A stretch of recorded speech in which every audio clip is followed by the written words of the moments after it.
Welcome to our channel. Today Bible verse in Tamil.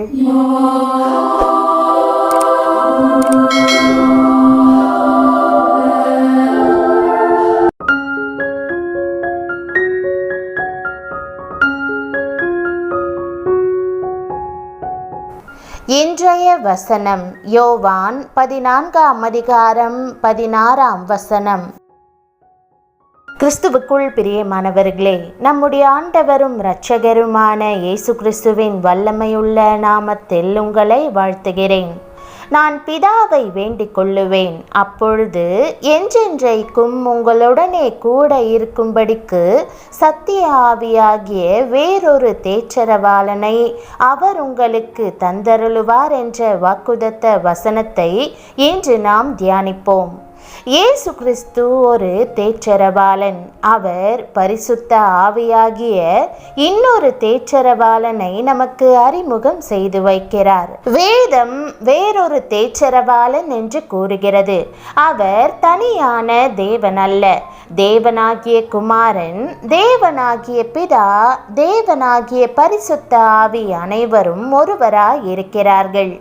யார் தேற்றரவாளன்? அவர் தேவனாகிய பரிசுத்த ஆவி. உங்கள் சரீரமானது நீங்கள் தேவனாலே பெற்றும் உங்களில் தங்கியும் இருக்கிற பரிசுத்த ஆவியினுடைய ஆலயமாய் இருக்கிறது என்று வேதம் கூறுகிறது. பரிசுத்த ஆவி உங்களுக்கு ஈவாக கொடுக்கப்பட்டிருக்கிறார். உங்கள் சரீரம் தேவன் வாசம் பண்ணுகிற ஆலயமாய் இருக்கிறது. இதை கேட்பதே எவ்வளவு ஆறுதலாய் இருக்கிறது. தேவன் நமக்குள் வாசம் பண்ணுகிறார். இதுவே அவர் தரும் முதல் ஆறுதலாய் இருக்கிறது. அவர் நமக்குள் வாசம் பண்ணும்போது என்ன செய்கிறார்?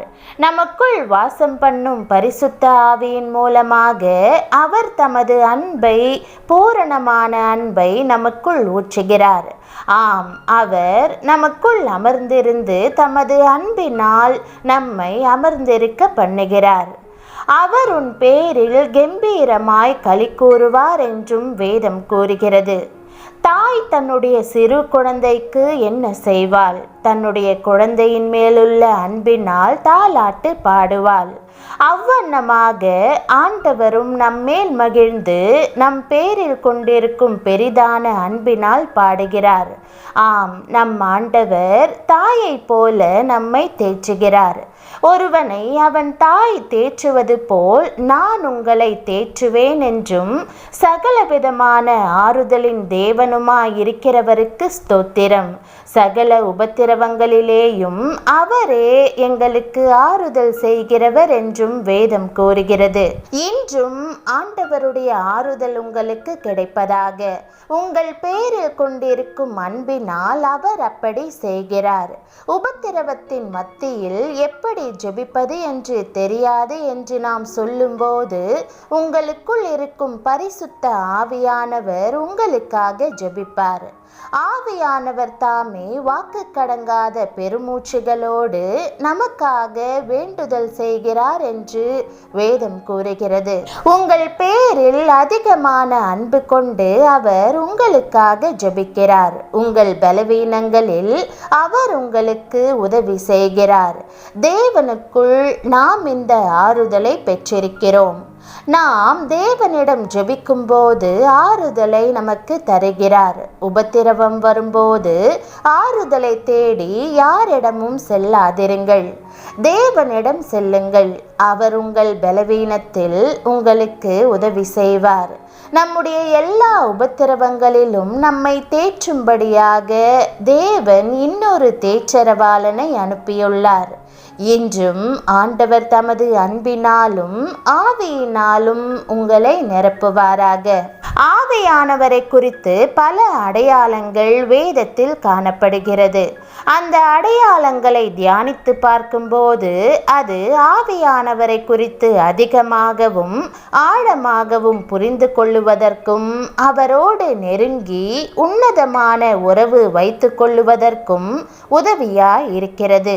அப்போஸ்தலனாகிய பவுல் கிறிஸ்துவை குறித்து அதிகமாக அறிந்து கொள்ள வேண்டும் என்று விரும்பினார். இயேசு இயேசு கிறிஸ்துவை குறித்து அறிகிற அறிவின் மேன்மைக்காக எல்லாவற்றையும் நஷ்டம் என்று எண்ணிக்கொண்டிருக்கிறேன் என்றார். அவருடைய வாழ்நாளின் முழு குறிக்கோளுமே கிறிஸ்துவை குறித்து அறிந்து கொள்ளுவதாய் இருந்தது.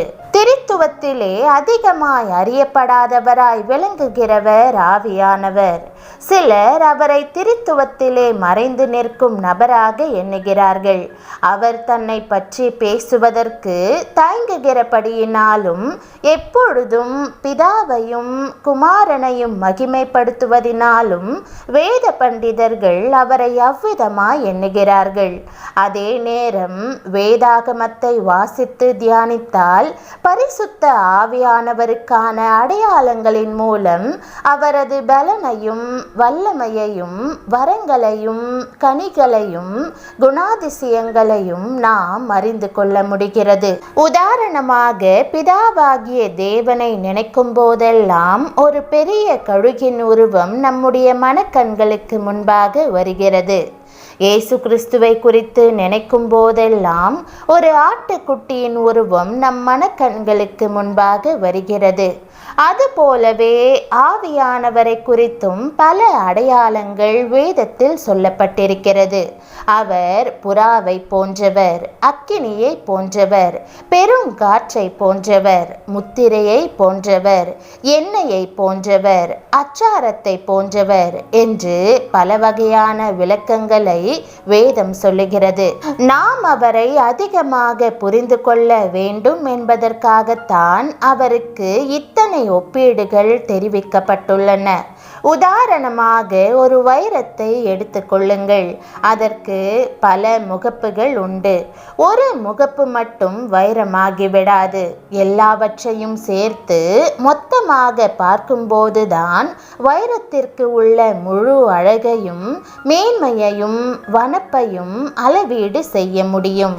அதுபோல ஆவியானவருக்கு இருக்கிற ஒப்பீடுகளை எல்லாம் மொத்தமாக பார்க்கும்போதுதான் அவருடைய முழு தன்மையையும் நீங்கள் அறிந்து கொள்ள முடியும்.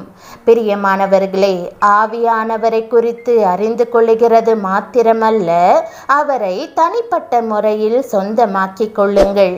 அவரோடு ஆழமான அனுபவத்திற்குள் கடந்து செல்லுங்கள்.